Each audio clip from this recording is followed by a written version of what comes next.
4 young Hebrew captives walk into Babylon in chains, and one of them is about to read a king's wall. His name is Daniel. Before he dies an old man, he will outlast 3 empires, read Nebuchadnezzar's dream of the great statue, watch 3 friends step out of a furnace alive, and kneel one more time while the lions wait. Tonight, you sit down with the whole book. By the end of this telling, you will see what most preachers skip.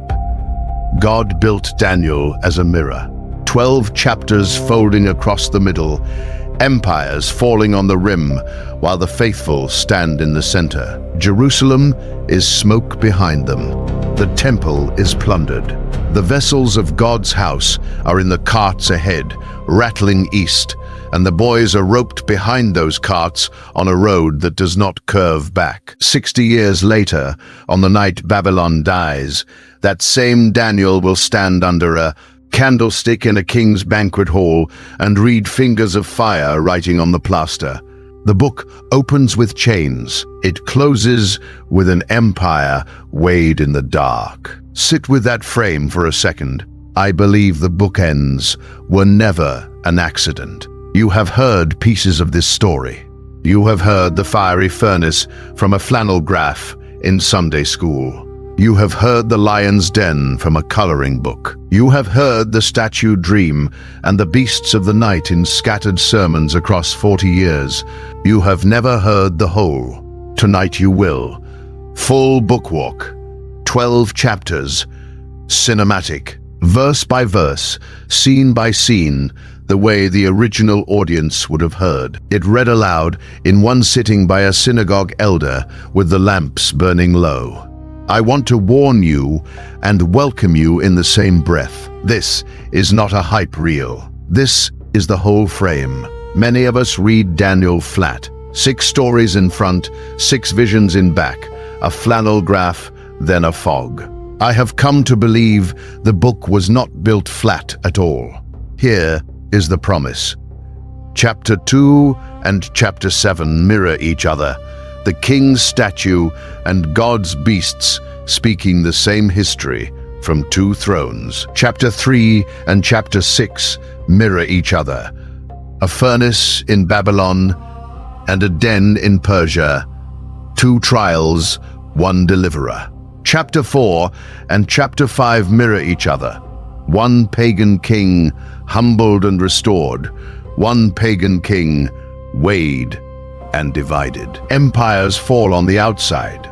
The faithful stand in the middle. Sit with me through this telling, and I believe by the end you will never read Daniel flat again. Begin in the year 605 before Christ.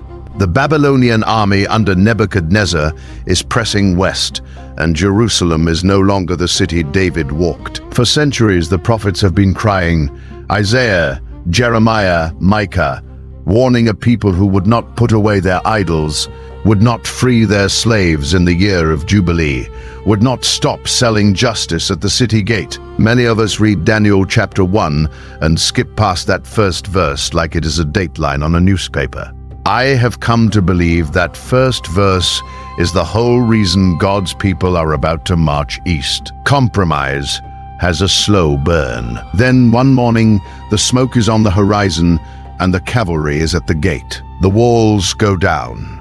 The temple is stripped. The vessels of the house of the Lord, the gold lampstand, the basins, the censers, the cups, the priests once carried with covered hands, are loaded onto Babylonian carts. Picture the courtyard, picture the priests on their knees. Picture a Babylonian quartermaster checking gold weight against a clay tablet, indifferent, businesslike, while the smoke from the altar still curls into the air. The vessels are carried to Shinar, to the house of Babylon's god, and set on a foreign shelf. The empire is making a theological statement before anyone speaks a word. Your God lost, our God won. The cups prove it, and the boys are roped behind those carts. 4 of them by name in chapter 1, Daniel, Hananiah, Mishael, Azariah, and many more whose names the text never gives us. They are teenagers, royal seed, the text says, princes and noblemen, 15, 16 years old, dark-skinned under the Judean sun, suddenly walking east on a road that will not curve back. 700 miles, walls still smoking behind them. 3 months of dust. Many of us were carried into our own kind of exile young, and I think the elders watching this know what that road feels like. The boys do not yet know they will outlive the men who chained them. They only know the carts ahead and the road under their feet. Babylon does not waste exiles. The empire's strategy is education, and education in Babylon starts with renaming. The chief eunuch, Ashpenaz, calls the 4 boys in. He gives them new names. He hands them new clothes. He enrolls them in 3 years of Chaldean schooling. Language, literature, dream divination, star charts, the whole astral curriculum. And then he writes Babylonian gods over the top of their Hebrew lives. This is not just paperwork. This is theological surgery. Daniel, the name his mother whispered, the name that meant God is my judge, becomes Belteshazzar, which honors Bel, the protector of Babylon. May Bel protect his life. Hananiah, whose name carried YHWH Yahweh has been gracious, becomes Shadrach, a name that bends toward Marduk, the chief god of the city. Mishael, who is like God, becomes Meshach, dragging Aku, the moon god, across his identity. Azariah, Yahweh has helped, becomes Abednego, the servant of Nebo, the writing god of the empire. If 4 boys, 4 Hebrew names erased, 4 Babylonian gods written in their place. This is what an empire does when it knows the only weapon it cannot defeat is identity. Change the name, change the allegiance. Tell a boy long enough that he is Belteshazzar, and one day he will forget he was ever Daniel. Many of us know this. I have sat with this for years, how every system that wants to break a people starts with the names. The slaver did it. The boarding school did it. The Empire of Babylon did it on the first afternoon. And in chapter 1, before any furnace, before any den, the empire wins the renaming. On the outside, then verse 8 arrives. But Daniel purposed in his heart that he would not defile himself with the portion of the king's meat, nor with the wine which he drank. The KJV is plain. The Hebrew is sharper still. Daniel set it down inside his chest, in a place no one could see, before the trial ever came. He did not wait for the temptation to arrive and then negotiate. He decided in private who he was, and when the meat came, he simply was not available to compromise. The empire could rename his lips. It could not rename his heart. The chief eunuch is afraid. He says, "The king will kill me if your faces look thinner than the other boys." Daniel proposes a 10-day test. Pulse and water, no royal meat, no royal wine, vegetables, grain, lentils, the cheapest food on the palace shelf, and a clay cup. 10 days, no more, no less. And at the end of 10 days, the text says their countenances appeared fairer and fatter in flesh than all the children which did eat the portion of the king's meat. The eunuch keeps the deal. The boys keep the diet. God keeps the boys. Here is the principle I want you to carry the rest of this telling, because it is the seed of every other chapter. The small refusal in private buys the public stand later. Daniel did not arrive at the lion's den at the age of 80 with sudden courage. He arrived with 64 years of small refusals already in his bones. A boy who said no to a plate of meat at 16 became an old man who said no to a king's decree at 80. The furnace stand of chapter 3. It was paid for in chapter 1 with a clay cup of water. Some of us were carried into our own Babylon at 16. Some of us were renamed in classrooms we did not pick, in jobs that asked us to set down something that was ours, in seasons when the meat at the table was bought with someone else's blood. And many of us in this room are now 65, 70, 80 years old, and we are still here because somebody, somewhere, in a private room nobody filmed, set it down in their heart and would not defile themselves. That is the long obedience. That is the teenager who becomes the prophet. And then the king has a dream he cannot remember. Chapter 2 opens at night. Nebuchadnezzar wakes up sweating in his palace, and the dream that woke him is already slipping out of his hands. He remembers there was a statue. He remembers there was terror. He cannot pull the picture back. So the king of Babylon does what kings of Babylon do. He summons his magicians, his astrologers, his Chaldean dream readers, and he hands them an impossible demand. "Tell me the dream," he says, "and then tell me the meaning." Not just the interpretation, the dream itself. Recover what I have lost, and then explain what it meant. If you cannot, I will cut you in pieces and turn your houses into dunghills. The wise men panic. They tell him plainly, there is no man on earth that can do this thing. No king, no lord, no ruler has ever asked such a question of any magician or astrologer or Chaldean. Only the gods could tell you, and the gods do not dwell with flesh. The king's answer is to sign a death decree. Every wise man in Babylon dies tonight. The captain of the king's guard, Arioch, takes the scroll and begins his rounds. House by house, door by door, sword drawn, and Daniel's name is on the list. He is not in the king's bedroom. He was not at the panicked meeting. He is a teenage exile, 3 years into his Chaldean training. Technically, a junior member of the very order Nebuchadnezzar has just sentenced to death. Arioch knocks. Daniel opens. The young man, 16, maybe 17, has hours, not days, to find an answer no human being on the planet can give. Many of us have been in that hour. The phone rings, the diagnosis comes, the boss closes the door, and the clock is suddenly the loudest thing in the room. I have come to believe Daniel chapter 2 is here, so that when our own impossible hour arrives, we already know who to go to. The boy did not panic. He asked the captain for time, and then he went home. What Daniel does next is the quietest revolution in the book.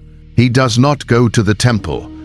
There is no temple. He does not go to a prophet. There are no prophets in Babylon. He goes to his 3 friends, Hananiah, Mishael, Azariah, Shadrach, Meshach, Abednego, the boys who walked the 700 miles with him, who stood with him at the meat table, who learned Chaldean alongside him in the same hall. And the 4 of them get on their faces and pray. It is the first community prayer meeting recorded in the book of Daniel. 4 exiled teenagers in a borrowed room, asking the God of heaven to do what no magician in the empire can do. I sit with that picture often. The fate of Babylon's entire wise man class is hanging on 4 boys praying in a rented room.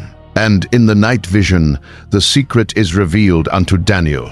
The KJV uses that small old word, revealed, like something being uncovered, a sheet pulled off a piece of furniture. The dream comes back. The meaning comes with it. Daniel does not run to the king. He stops. He blesses God first. The hymn in verses 20 through 23 is one of the most beautiful pieces of Hebrew worship in the exile, and most preachers skip it to get to the statue. Listen to one line. Blessed be the name of God forever and ever, for wisdom and might are his. And he changeth the times and the seasons. He removeth kings and setteth up kings. Stop on that line for a moment. The boy in chains, in the city of his captors, with a death decree still hanging over his head, sings a hymn that says, God removes kings and sets up kings. That single line is the thesis of the whole book. The empires on the outside, God moves them like furniture. The faithful in the middle, he keeps them like sons. Daniel walks to the palace with the dream in his mouth and the hymn still in his chest, and the king is about to see the statue God showed him. The four metals that will rule the next 600 years of human history. Daniel stands before the king and asks for the wise men's lives first. The boy is barely past his teens, and he is already a pastor. Protect those who could not see what I have seen. Then he opens his mouth and walks Nebuchadnezzar back into his own dream. Thou, O king, sawest, and behold, a great image. The KJV is cinematic in a way modern translations sometimes are not. This great image, whose brightness was excellent, stood before thee, and the form thereof was terrible. This image's head was of fine gold, his breast and his arms of silver, his belly and his thighs of brass, his legs of iron, his feet part of iron and part of clay. Picture it, a statue 90 feet high, lit by torchlight in the dream's strange weather, beautiful in its top and brutal in its bottom. Then thou sawest till that a stone was cut out without hands, which smote the image upon his feet that were of iron and clay, and brake them to pieces. The whole thing crumbles. The wind carries it away like chaff from a summer threshing floor. And the stone becomes a great mountain that fills the whole earth. Daniel reads it head to toe. The gold is Babylon. Thou art this head of gold. The silver is the empire that will come after, Medo-Persia, and history records the night it walks in under Cyrus the Great. The bronze is Greece, and history records a young Macedonian named Alexander who carves his name from Egypt to India before he dies at 32. The iron is Rome, and history records an army that does not consume like the others. It crushes, it breaks in pieces. It measures time itself with iron.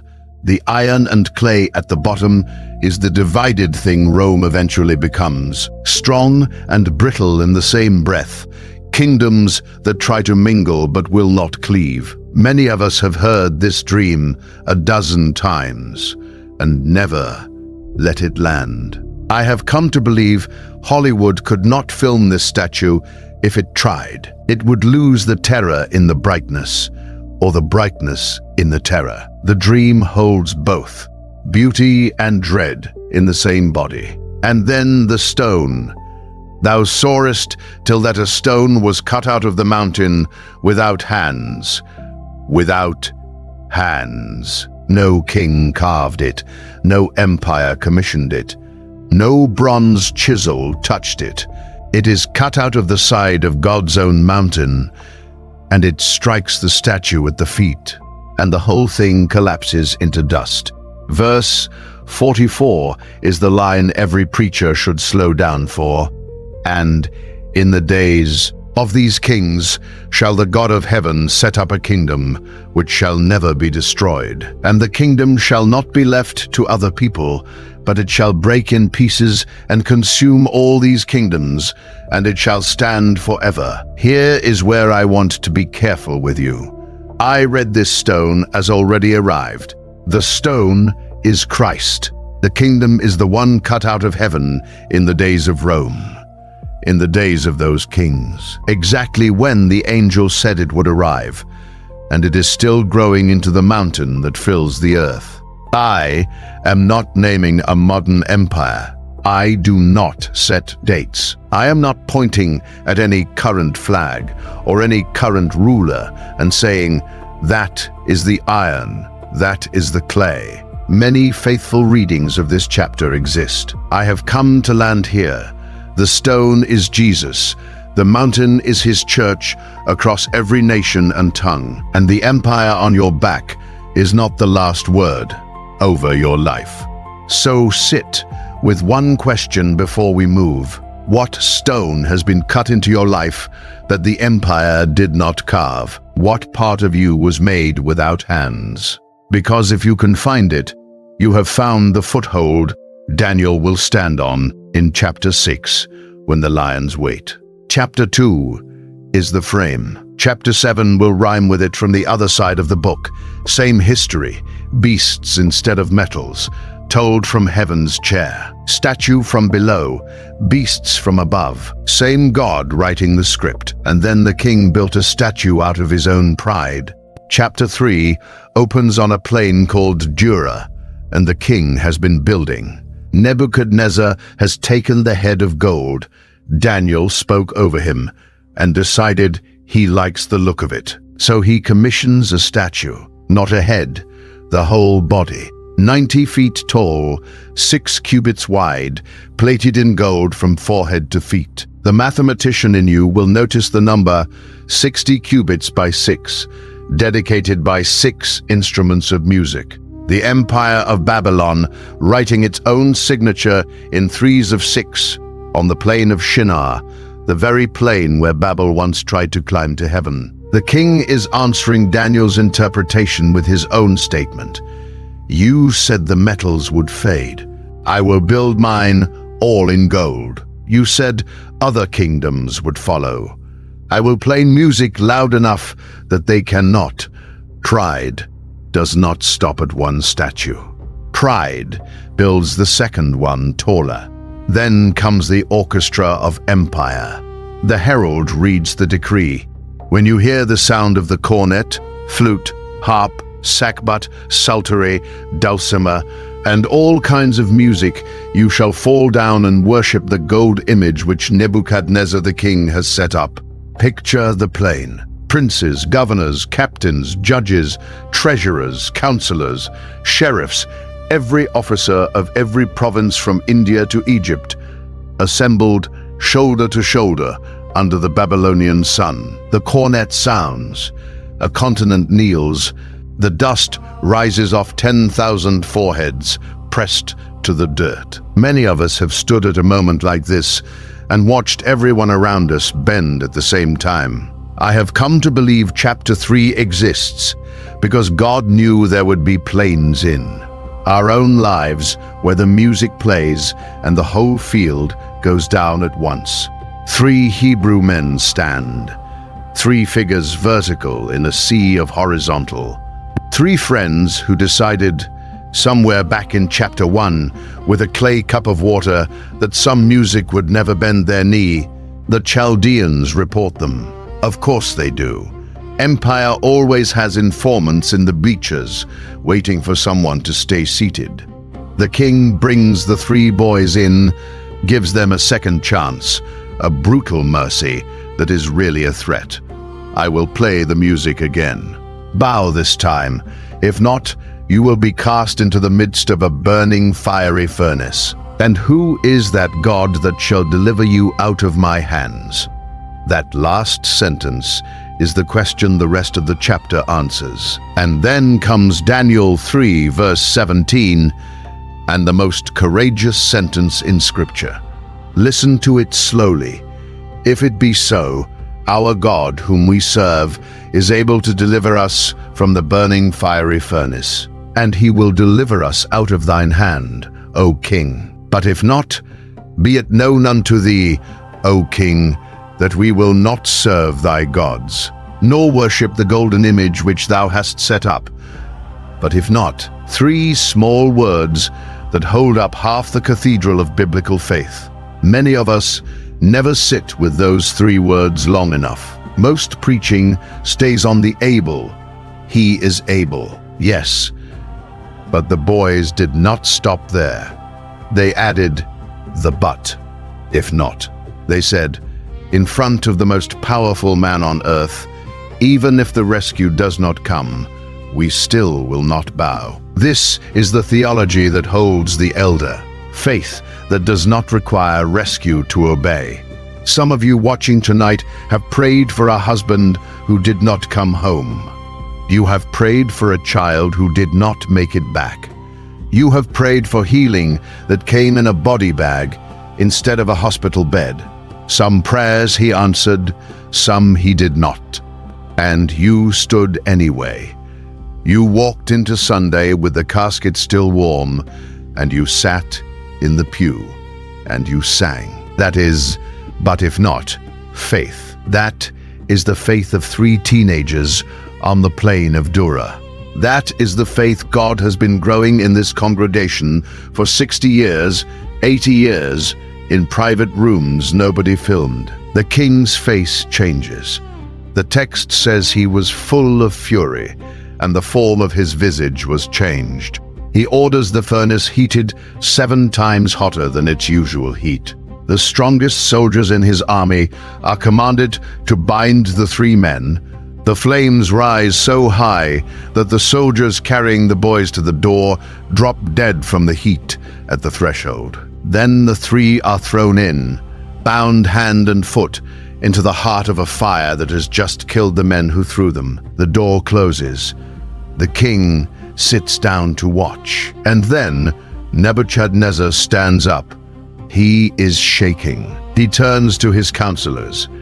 Did not we cast 3 men bound into the midst of the fire? They answer, True, O king. Then comes the verse, Lo, I see 4 men loose, walking in the midst of the fire, and they have no hurt. And the form of the 4th is like the Son of God. 4. Walking, loose. Most preachers go to the 4th figure and miss the smaller miracle in the middle of the sentence. They have no hurt. The only thing burned was the rope. The fire that the empire built to bind them was the very fire that freed their hands. What the king meant to consume, the Son of God walked them through like a man walking through a garden after rain. Many of us have come out of fires like that, and we found that the only thing the fire actually took was the thing we needed to lose.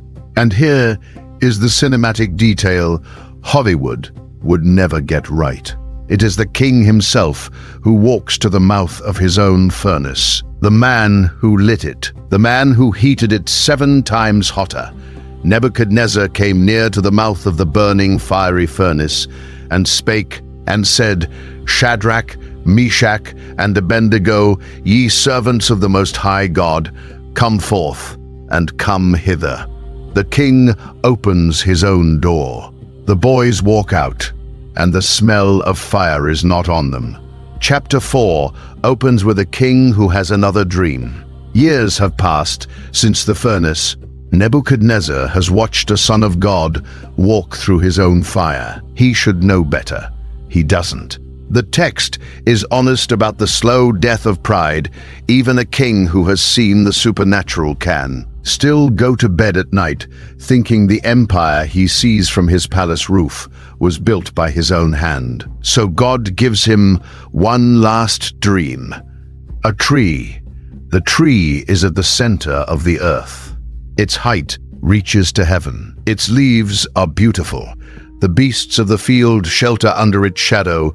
The birds of heaven dwell in its branches, and all flesh is fed from it. Then a watcher and a holy one come down from heaven and cry aloud. Hew down the tree, cut off his branches, shake off his leaves, scatter his fruit, leave the stump, bind it with a band of iron and brass. Let his heart be changed from a man's heart, and let a beast's heart be given unto him. 7 times shall pass over him. The decree, the watchers say, is set so that the living may know that thee, Most High, ruleth in the kingdom of men, and giveth it to whomsoever he will. Many of us read this and miss the mercy in it. The tree is not killed. The stump is left. The watchers are not interested in destruction. They are interested in the king learning a sentence he has refused to say. Daniel reads the dream, and the text says, "He was astonished for 1 hour, and his thoughts troubled him." Picture the room. The prophet who has served this king for decades is now standing in front of him with a word he does not want to deliver. He breaks the silence carefully. "My lord, the dream be to them that hate thee, and the interpretation thereof to thine enemies." That single sentence is pastoral. Daniel is not gloating. He has watched this man's temper, has seen the 7 times hotter furnace, has buried friends to royal decrees, and still he says, "My lord, I wish this dream on your enemies, not on you." He tells him plainly, "You are the tree. They shall drive thee from men. Thy dwelling shall be with the beasts of the field." And he adds the only line that might still save the king, "Break off thy sins by righteousness, and thine iniquities by showing mercy to the poor." The mercy door is still open. The king has 12 months. 12 months, a whole year of grace. And the king does nothing. Then comes the moment on the palace roof. At the end of 12 months, he walked in the palace of the kingdom of Babylon. The king spake and said, "Is not this great Babylon that I have built for the house of the kingdom by the might of my power, and for the honor of my majesty?" Before the sentence is finished, before the period is even placed, there falls a voice from heaven, "O King Nebuchadnezzar, to thee it is spoken.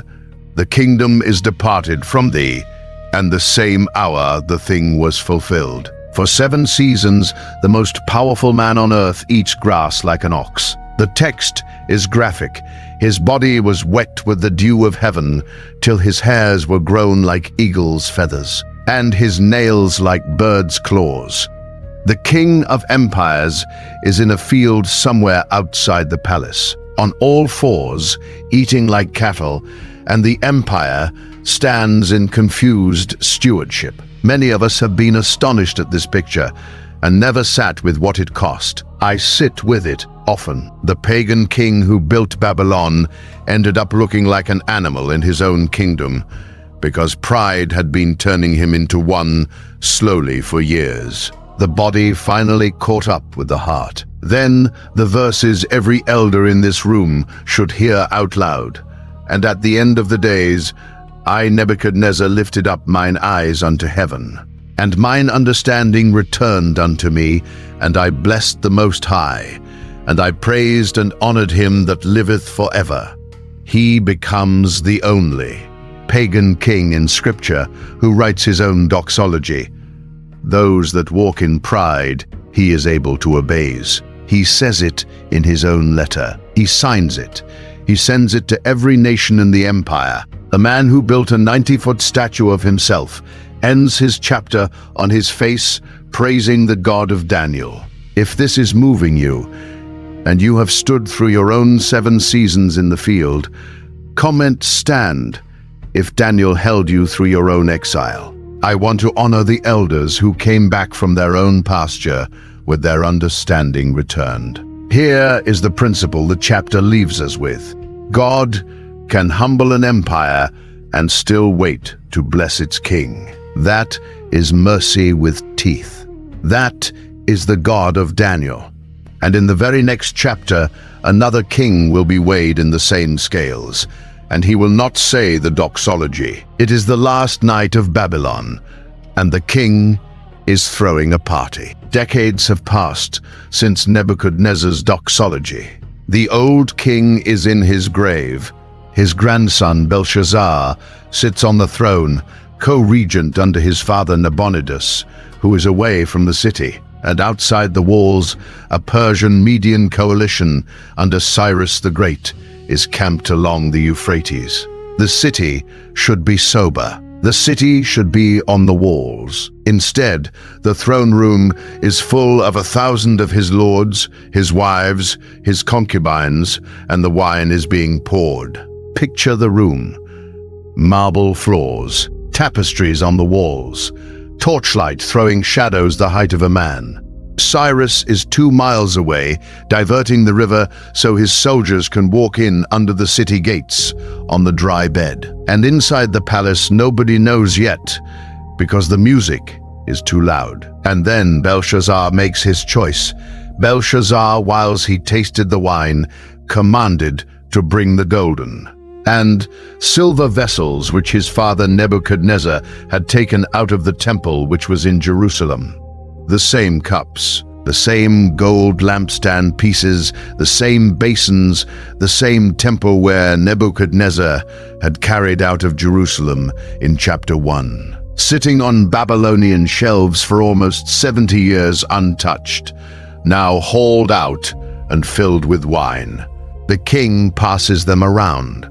His lords drink, his wives drink, his concubines drink, and they praise the gods of gold and silver, brass, iron, wood, and stone. Many of us have read this and never sat with the weight of it. I sit with it. The grandson of the king who wrote a doxology to the Most High is using the Most High's temple cups to toast Babylon's idols. Sin always escalates over generations when it is not repented of. The grandfather's pride became the grandson's blasphemy. And in the same hour the fingers come. In the same hour came forth fingers of a man's hand, and wrote over against the candlestick upon the plaster of the wall of the king's palace.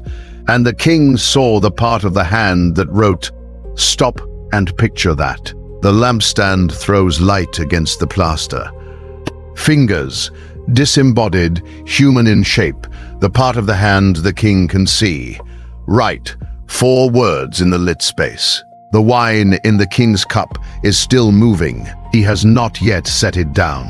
The text says, "The king's countenance was changed. His thoughts troubled him. His loins were loosed, and his knees smote one against another." Loosed loins is the polite translation. The most powerful man in the room wets himself in front of 1,000 lords. The party is over. The wise men cannot read the writing. The astrologers cannot read it.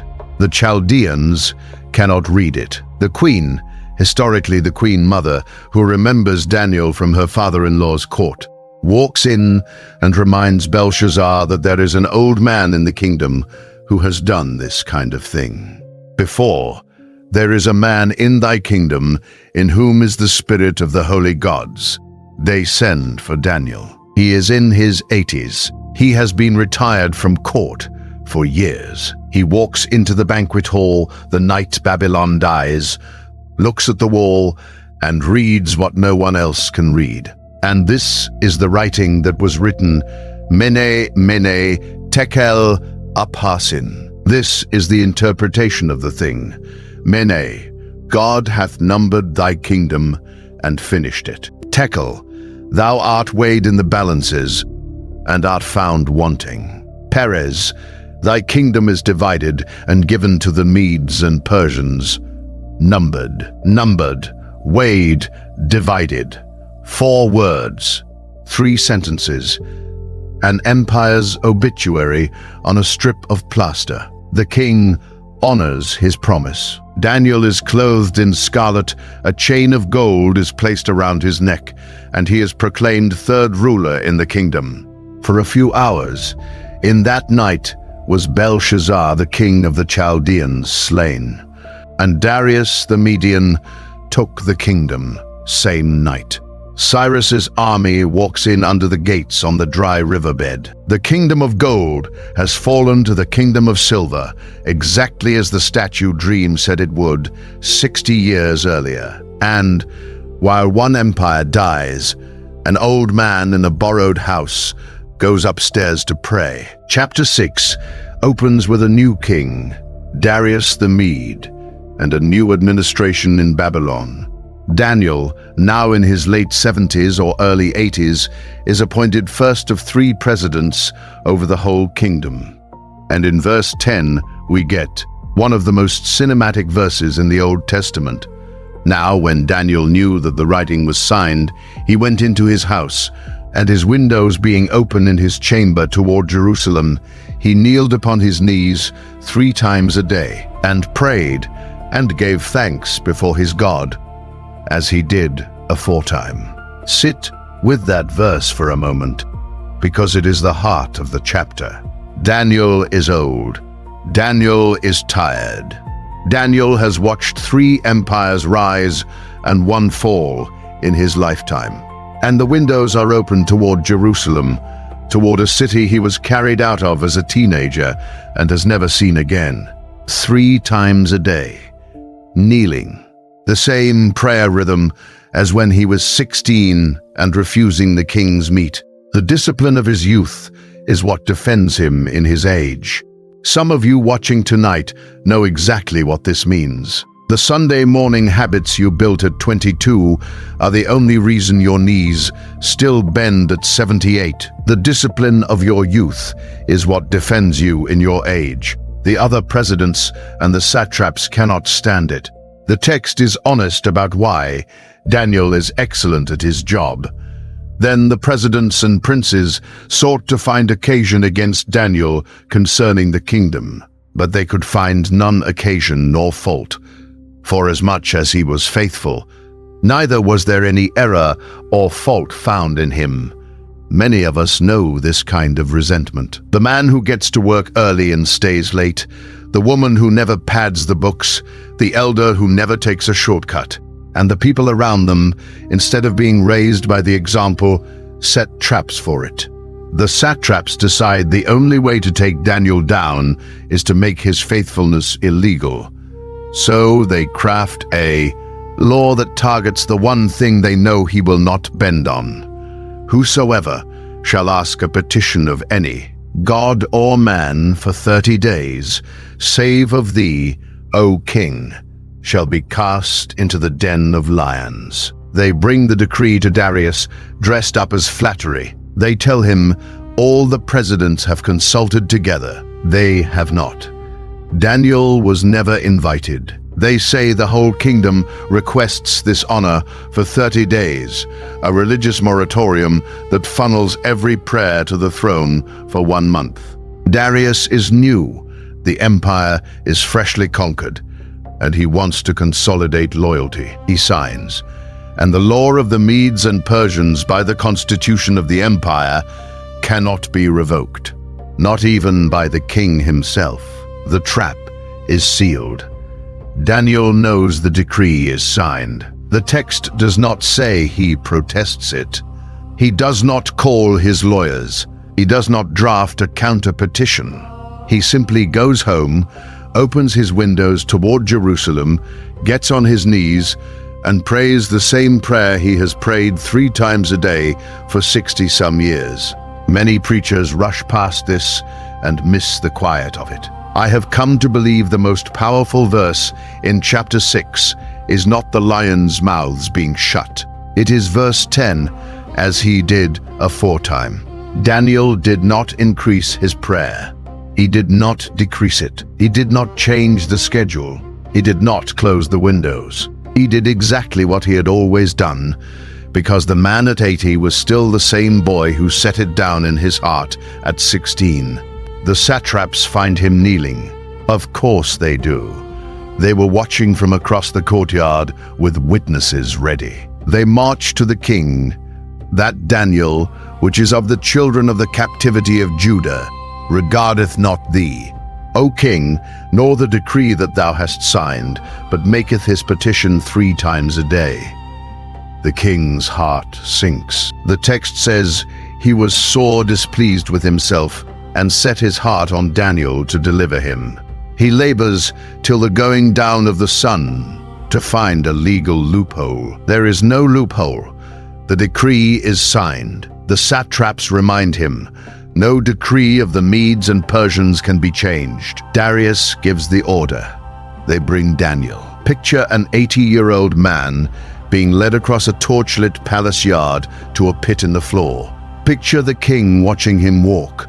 Picture Darius, the most powerful man in the new empire, putting his arm on the old prophet's shoulder and saying with grief in his voice, "Thy God whom thou servest continually, he will deliver thee."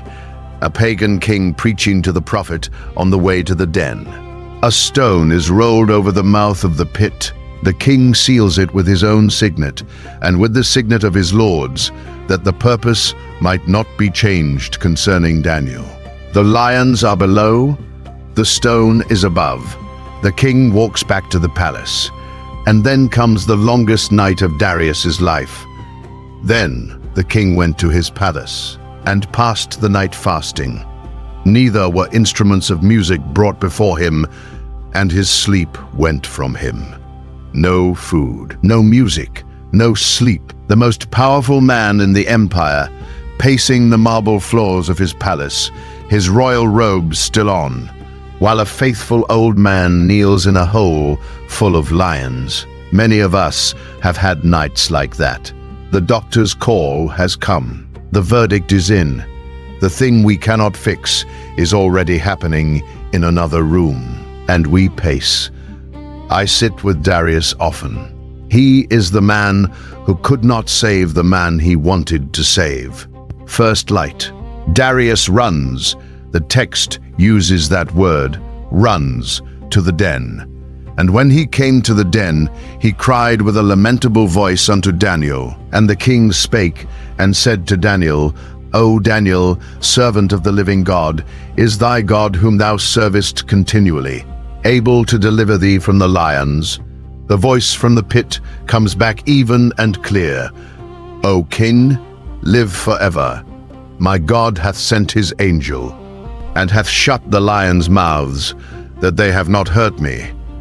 For as much as before him innocency was found in me. The angel is the verse, the same deliverer who walked the three through the furnace in chapter 3, has walked the one through the den in chapter 6. 2 trials, 2 miracles, 1 deliverer. The mirror is exact, and the book is telling you on purpose. And Darius writes a decree, the empire's second pagan doxology, in 5 chapters. I make a decree that in every dominion of my kingdom men tremble and fear before the God of Daniel, for he is the living God, and steadfast forever, and his kingdom that which shall not be destroyed. From the lion's pit the gospel goes out to every dominion of Persia. The faithful old man, kneeling toward a city he could no longer see, has just preached to the whole world. Now turn the page, because the second half of the book of Daniel is not a sequel. It is a mirror. In chapter 7, the prophet is older, back in the reign of Belshazzar, near the end of Babylon, and the dream that came to a king in chapter 2 now comes to a prophet in chapter 7. Same history, different angle. The king saw a statue made by human hands. The prophet sees beasts rising out of the sea. Daniel spake and said, I saw in my vision by night, and behold, the 4 winds of the heavens strove upon the great sea. And 4 great beasts came up from the sea, diverse one from another. The first is like a lion with eagle's wings. Babylon, the kingdom of gold, lifted up like a man, and given a man's heart. The second is like a bear, raised up on one side, with 3 ribs in the mouth between its teeth. Medo-Persia, the kingdom of silver, devouring kingdoms whole. The third is like a leopard with 4 wings of a fowl and 4 heads. Greece, fast as a hunting cat. Alexander dying young. His empire split 4 ways among his generals. And then the 4th beast, the text says, is dreadful and terrible, and strong exceedingly, with great iron teeth. Rome, the kingdom of iron, devouring and breaking in pieces, and stamping the residue with its feet. The same 4 metals, the same 4 empires, told from heaven's chair instead of the king's. And then comes the throne room scene that should stop us. I beheld till the thrones were cast down, and the Ancient of Days did sit, whose garment was white as snow, and the hair of his head like the pure wool. His throne was like the fiery flame, and his wheels as burning fire. A fiery stream issued and came forth from before him. Thousands ministered unto him, and 10,000 times 10,000 stood before him. The judgment was set, and the books were opened.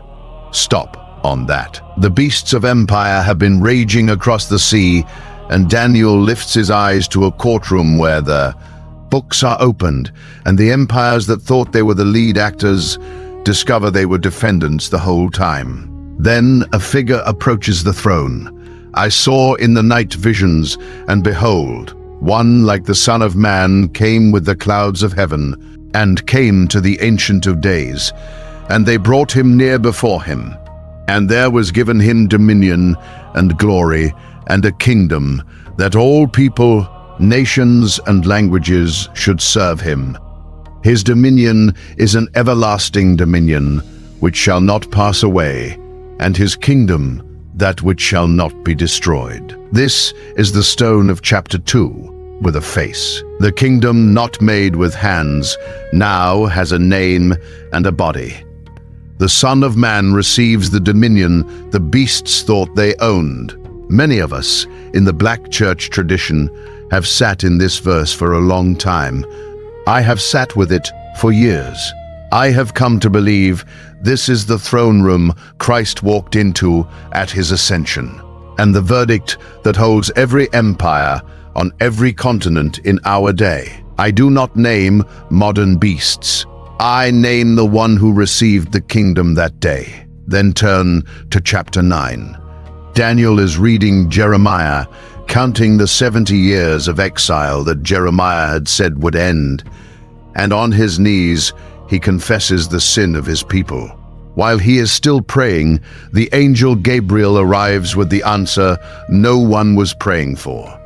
70 weeks are determined upon thy people, and upon thy holy city, to finish the transgression, and to make an end of sins, and to make reconciliation for iniquity, and to bring in everlasting righteousness, and to seal up the vision and prophecy, and to anoint the most holy.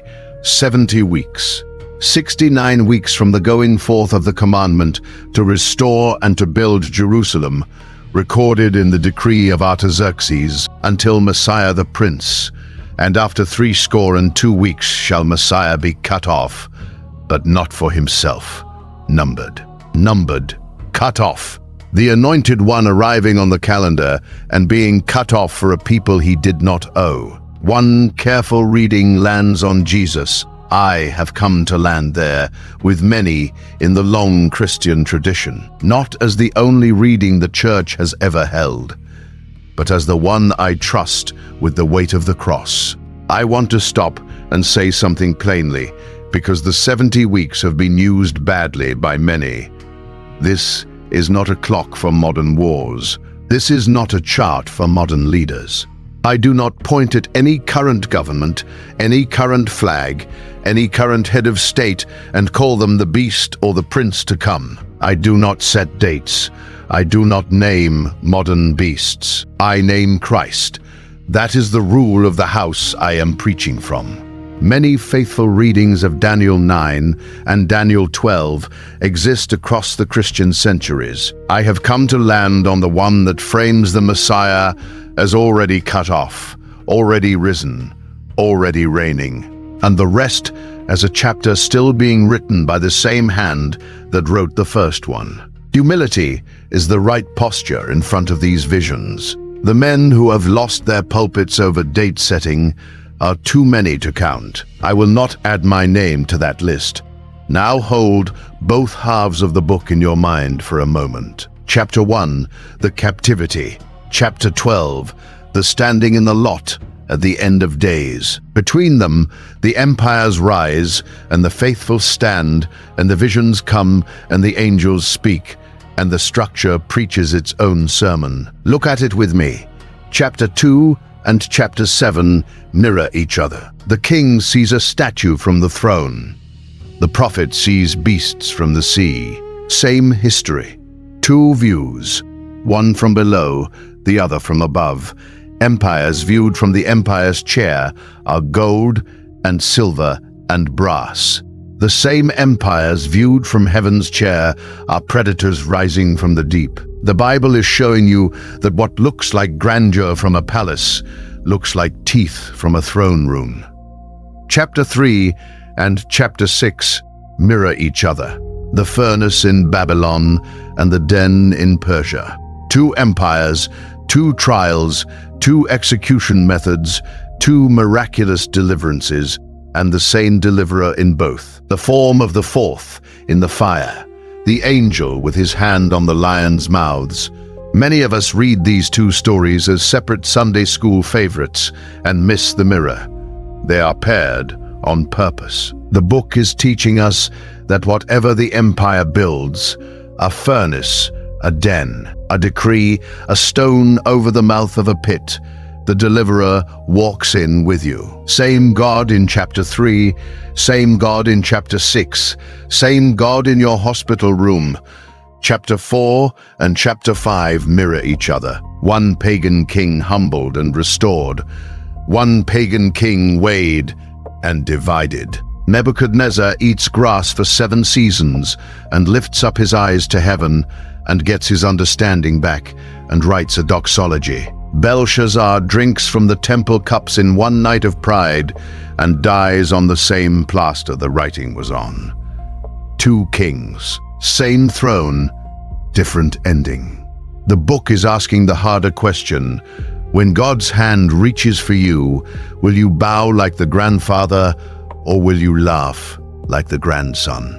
And in the middle of all of that, at the center where chapter 4 and chapter 5 hinge, stands the faithful exile, quiet, reading dreams, praying 3 times a day, holding the chiastic frame steady while the empires turn over on the rim. The structure preaches what the stories preach. Empires fall on the outside. The faithful stand at the center. This is why God built the book this way. He did not lay out 12 flat chapters and ask you to remember them like beads on a string. He folded the book across its own middle, and he set the faithful at the fold. He wanted you to see the geometry. He wanted you to feel where you stand in it. And here is what I want you to carry home tonight. Your faithfulness, the small one, the unfilmed one, the one nobody is clapping for, is not on the rim of God's attention. It is at the center of how He built this book and how He builds your life. The empires you have outlasted think they are the story. They are not. You are the middle of the page. The Son of Man received the kingdom that day, and He is keeping you in it now. This is why your faithfulness is not small to God. The book ends quietly. Daniel is very old now. He has seen Babylon fall. He has seen the Persians settled in. He has had the visions of the 70 weeks, the visions of the kings of the north and south, the visions of the time of trouble, and the time of the end. And then comes the angel's last word, the one I want every elder watching tonight to hear. But go thou thy way till the end be, for thou shalt rest and stand in thy lot at the end of the days. Sit with that line. Go thy way. Thou shalt rest.